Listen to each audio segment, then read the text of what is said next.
Hanish Patel, and this is User Friendly, the show where we explore emerging trends in tech, media, and telecom, and how they impact business, operations, and the world around you. Today's advertising landscape is evolving rapidly, from increasingly personalized ads and continued shift towards digital to influencers, user-generated content, and the growth of e-commerce. The question is not about if advertising will change, but how fast will it?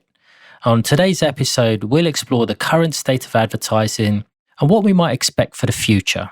Joining me for this discussion is Patrick Harris, VP of Global Agency Development at Facebook, and Heather Angel, Tech, Media and Telecom Leader for Deloitte Global Tax and Legal.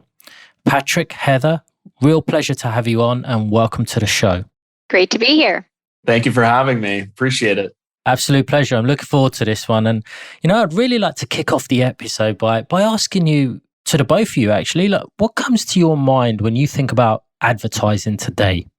Well, for me, ads have become something not to skip over. I feel as consumers, since the time of VCRs and DVRs, we've been just getting more efficient at finding ways to get over the ads and get to the content we want to consume.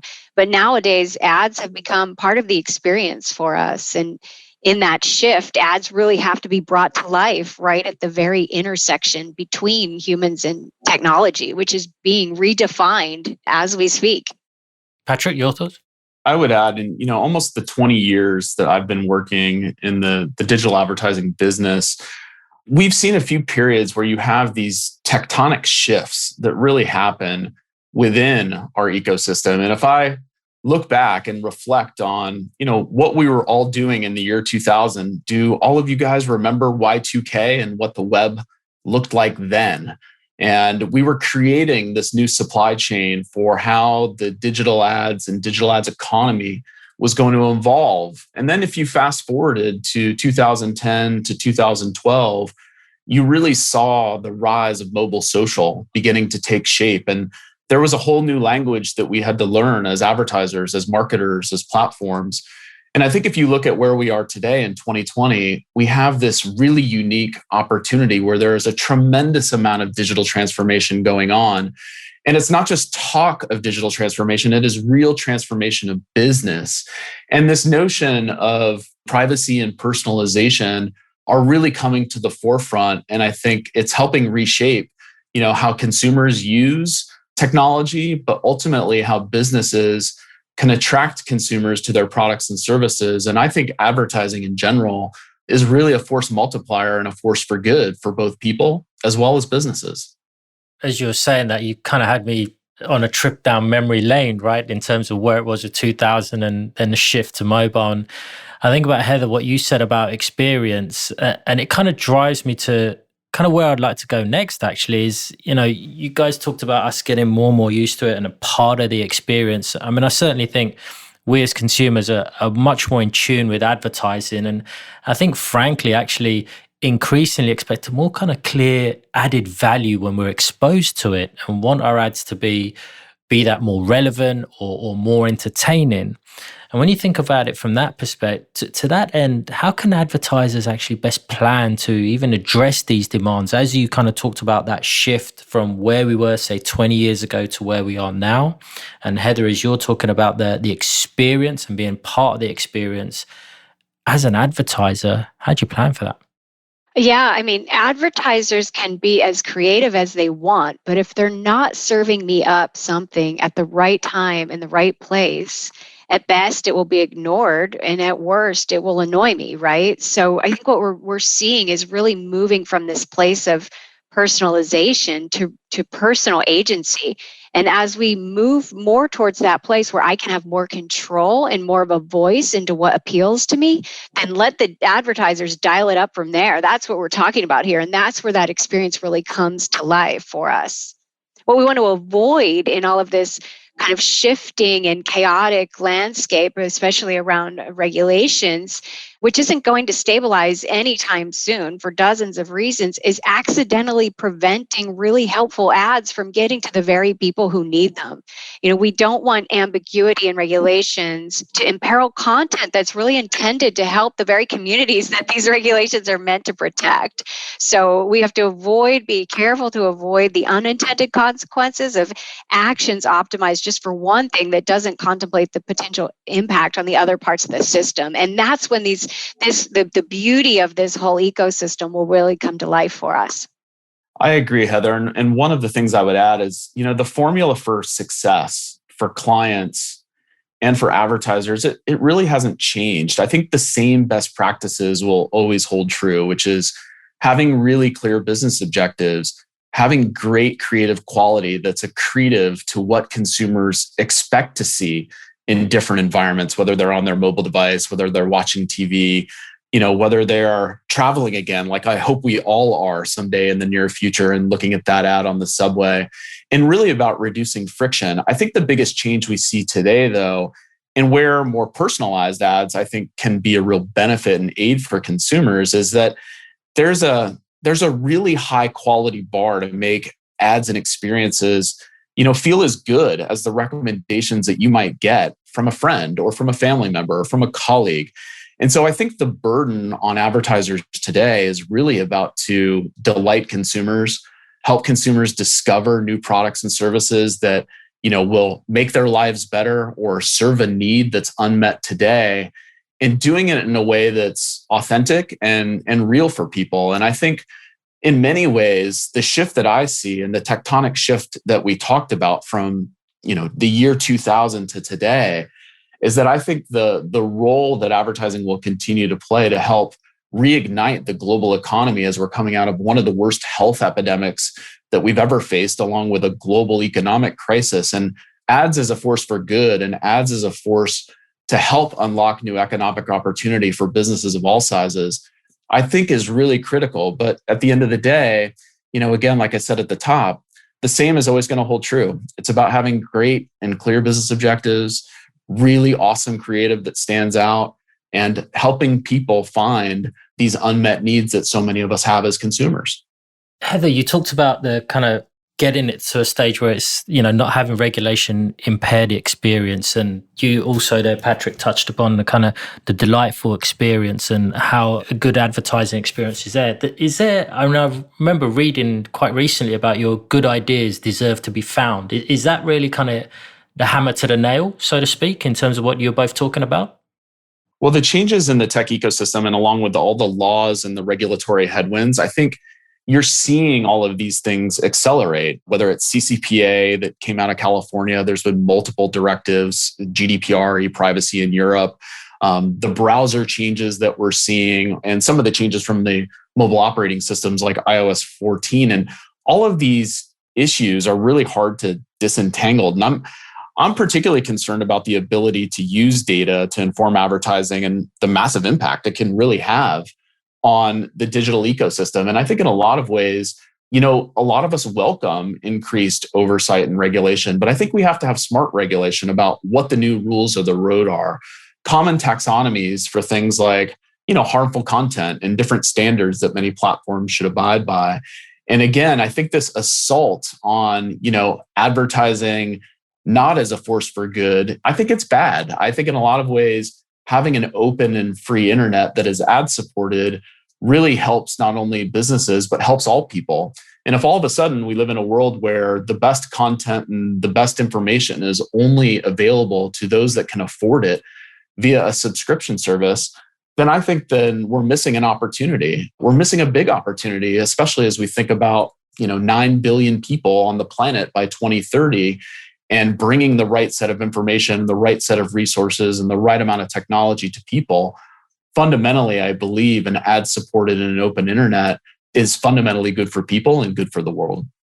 Yeah, I have to jump in there and just say I totally agree. As someone who, I spend all of my time operating in and around the consumer internet for anyone trying to make sense of what's going on or create point of views on how to regulate or operate it. My biggest advice is always comes back to one word, and that is humility. These are really complex challenges, and we all benefit a great deal from the digital marketing ecosystem that we're a part of today, all of us. So we need to find ways to strong middle solutions that weigh out the pros and cons, as I was mentioning before, and avoiding those unintended consequences. Advertising with great creative and personal agency for consumers is possible, and it's a wonderful thing for all of us in the capital markets upon which we all depend, small businesses, big corporations, consumers.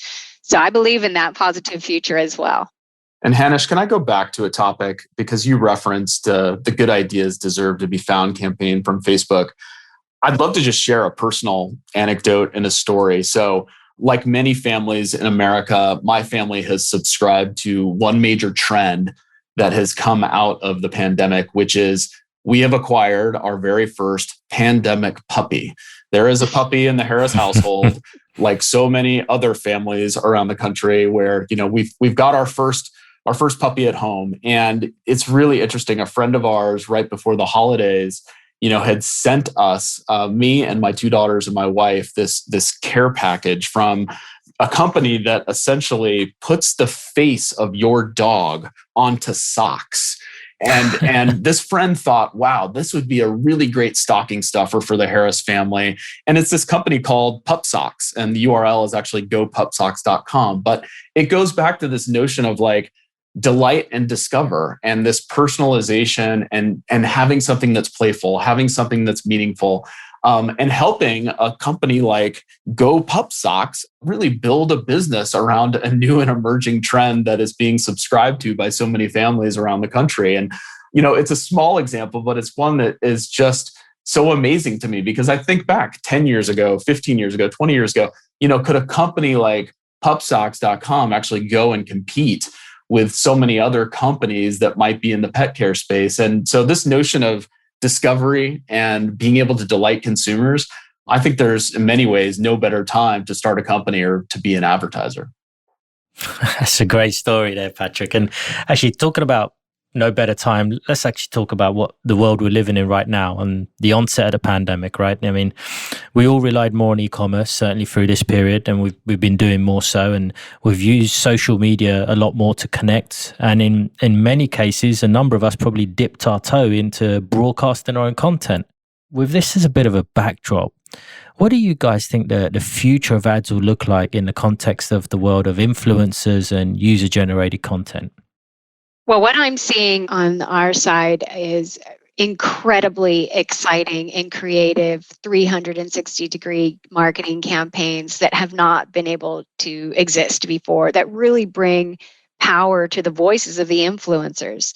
If you look at, for example, some of what the amazing women of the WNBA have been able to do with their voices last year by way of the platforms like Instagram that they use so heavily, now how do we turn that brand and influence into sustenance for them? I mean, that influence and the influence of small independent creators and voices has platform now that we've never seen before. And I'm so excited to see how this will generate opportunities for wealth that haven't existed before, an agency for those who haven't had it before, similar to what Patrick was saying about Pup Socks. And by the way, I will have you know, I am a Pup Socks owner. I have my cat on mine, and each member of my family has their favorite animal in the household on their socks. They're a wonderful thing. Amazing. I'll have to see those socks, Heather. And Hanish, I tend to agree. I think so many of these social platforms have really given rise and given individuals an incredibly powerful tool and a voice. And that growth of independent influencers, of content creators, historically had been done through things like branded content. What we're seeing is that monetization in many ways in this space has lagged behind, the distribution. And, with this, I think the creators and the influence of creators will only continue to get stronger. And I think it'll only be more important to some of these emerging brands as well. And so this is an area where I feel really good about where Instagram and Facebook are heading, because we've really pioneered something that we're calling discovery commerce. that really empowers brands of all sizes to connect with consumers that in really meaningful ways. And when you power sort of the machine learning, the creative, the customer experience, and when you see these things come together to help people find companies like the Go Pup Socks that we talked about, I think it's really, really powerful. And so, being able to serve roughly 200 million businesses and almost 10 million advertisers on the Facebook platform and across our family of apps and services, improving those free paid tools and democratizing the way that you give people the power, no matter what size your business is, I think that's really inspiring. And I think it's really empowering. Thank you for that. With that in mind, I actually want to flip to a slightly different topic, and I want to talk about cookies. And I'm not just talking here about the chocolate chip variety, right? It's more so about what I'd like to get both your perspective on is we're hearing more and more about the dawn of the cookieless era in digital advertising, right? And you talked a lot about kind of some of those platforms there. Firstly, for our listeners, I would love a quick primer on what cookieless means and what we can expect as a consumer. And then to follow on from that, how are brands actually going to shift in response to this change? Yeah, I think the way that we see it is I think that there will be a continued investment by so many ecosystem partners in technology to really enable relevant advertising while supporting the free and open web, like we talked about. And so building more tools that support really privacy protective, kind of personalized advertising, and then collaborating across the industry. Again, it goes back to these rules of the road and what common taxonomies are we going to all operate from. It will really help us move forward in the way that we serve people in business. And again, I think it comes back to this theme that personalization and privacy don't necessarily need to be at odds. But I do think there is a higher burden of responsibility that people just don't want to be tracked all over the web anymore. And I think getting down to the fact that you want advertising to be very personalized, you want it to be relevant, but doing it in a way that honors and makes sure that consumers understand that you are there first and foremost to protect their privacy is a reason why I think you're seeing some of the cookieless future trends emerging from so many players in the industry at the moment. Yeah, and Deloitte published a great paper on a cookieless future that maybe we can put in the podcast notes. What we're really talking to our clients about is looking at this future and making some decisions, serious decisions around what digital marketing skills you need to now bring in-house, how to get your ad tech and MarTech stack really dialed in to the, meeting at the moment of the possibilities now in this space that didn't exist before. And most importantly, really leaning in with your advertising spend to these more closed digital marketing ecosystems like Facebook, because these are the companies that know how to bring these things to life and have the power to do that. And so if you get your stack plugged in at the right level and you get the right capabilities in-house, this is where you're going to get the most on your advertising spend. So leaning into those ecosystems is our message to the market. And I think we'll continue to see, a big push by the platforms, including ours, to continue to invest in transparency and control, right? We know that this is critical. And those foundations and those principles are just core for all of us that really need to make sure that we're putting privacy at the top. And so recognizing that, transparency and control aren't always enough, being able to make sure, again, we've got the right set of rules, we've got common ways of making sure we're protecting people's information, but getting advertisers the ability to grow their businesses and publishers and so forth, I think is a really important part of the journey that we're going to be on for this next decade. Fantastic. And actually, as you're talking about the next decade, let's just talk about the future, right? To the both of you, ultimately, what excites you about the future of advertising? Well, I'll say again, I have great excitement and positive feelings about what we'll see in the future here, especially as we continue to navigate this sort of chaotic regulatory landscape. We're getting better and better at that. We've already seen great progress a few weeks ago, I think we saw the digital safety and trust partnership announced, where we have the likes of Facebook collaborating on some global standards that's going to make this easier for not only big players but smaller players to understand how to operate in a way that balances, consumer safety and consumer needs. This is all really positive progress. Even at Deloitte, we're reorganizing ourselves, how we address and help the market in this place, really looking at things from a global point of view versus one country at a time. And we're very excited about the kind of progress we're making there and our ability to help serve and shape the market. So I would end again with, this is doable and this is great for all of us. And as long as we put our swords down and work towards collaboration, which is exactly what's happening, we'll just make an even better experience for consumers that is safe and trustworthy. Agreed. I am more bullish and more excited about our industry than I've ever been. And maybe I'm in just a bit of a reflective mood today. And looking back, when you think about, the types of companies in the industries that were born in 1999 and 2000 after the first dot-com crash, some of the companies that were born out of the global recession and the housing crisis in 2008, unfortunately, we've all been living through a period and a moment of history over the last year, again, with a global health crisis and pandemic, with a global economic recession. And yet at the same time, I know this moment, it doesn't always feel like there's some tremendous moment of reinvention going on. But if you look around and you look throughout history, it's these moments that tend to be the pivotal moments when entire new industries and entirely new businesses are born.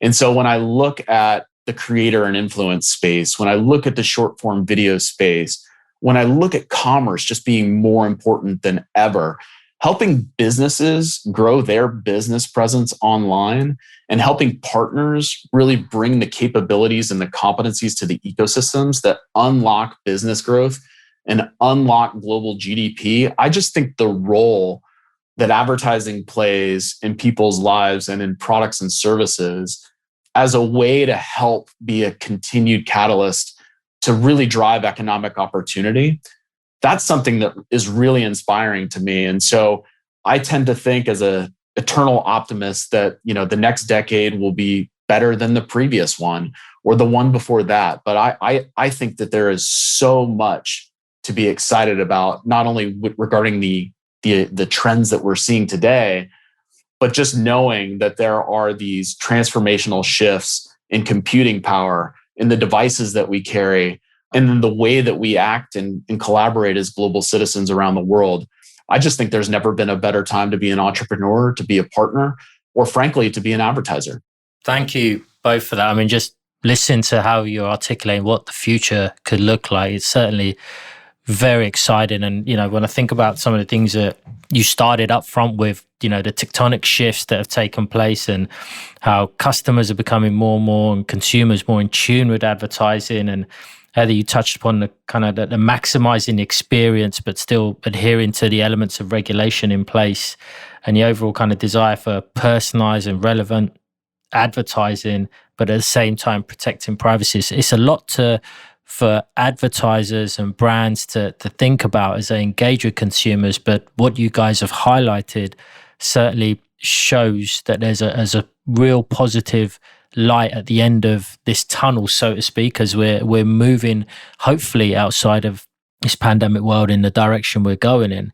And with that, I want to ask you guys if there's any final thoughts that you want to leave our listeners with as they're looking at what they're doing as businesses or even as consumers and interact with advertising on a regular basis. My personal mission is for consumers and business leaders to educate yourselves. And I know that it's easy to ask that. It's almost from a place of privilege that you can do that. Not everybody has time to learn the ins and outs of this ecosystem when you're trying to work two jobs and get food on the table. And so that responsibility comes back to the businesses to make it easier for consumers to understand. But for all of us, as digital citizens, get yourself as educated as possible as to how the system works, allow yourself to see the balance of the incredible goodness that comes from this. I think we will open our eyes to that more and more as we start to look at digital platforms and public health progress that we'll make in the next year here. So yeah, my final thoughts are get yourself educated as best you can, and to all the businesses out there, do the best you can at helping make that process easy for consumers. I love that, Heather. And I would say, personally speaking, be brave, be bold. I think that there is no better time and there's no better opportunity than taking some informed and calculated risks and using these new surfaces, using new platforms, experimenting with these different ad products and solutions that can help drive your business. And a question I ask myself all the time, and potentially I'm dating myself here, but I ask myself, what would your 25-year-old self do? And so back in 2000, when I was 25 years old, asking yourself what you would do differently. And I think organizations and leaders need to really pressure test themselves and asking them that question, really working with their teams who understand the technology, who understand where the market is going and where marketing is going, and just being brave. And I've seen some great examples of being brave recently. One of the clients that we have, L'Oreal, did this really incredibly brave execution in Malaysia during the middle of the pandemic, where they hosted this live 12-hour virtual beauty festival for almost 8 of their brands, where they brought in a bunch of products. They showcased some of their talent. They had influencers there, special guests. They attracted almost 2 million beauty customers during that 12-hour broadcast. But the most important thing that they did is they increased their daily sales by almost 4x by just being brave, by doing something a little bit different, by using things like Facebook Live and moving people over into Facebook Messenger and some of the conversational commerce opportunities. And this isn't meant to be a sales pitch, and I hope the listeners don't take it that way. But if you just look at the array of tools that are available to anybody, the largest FMCG brands in the world, to the largest automotive companies in the world, to the smallest of small and medium-sized businesses that are out there, it's incredible what we can do with the power of an iPhone or an Android device in our hand. And I just encourage folks to be brave, to be bold, and think about what your 25-year-old self would do.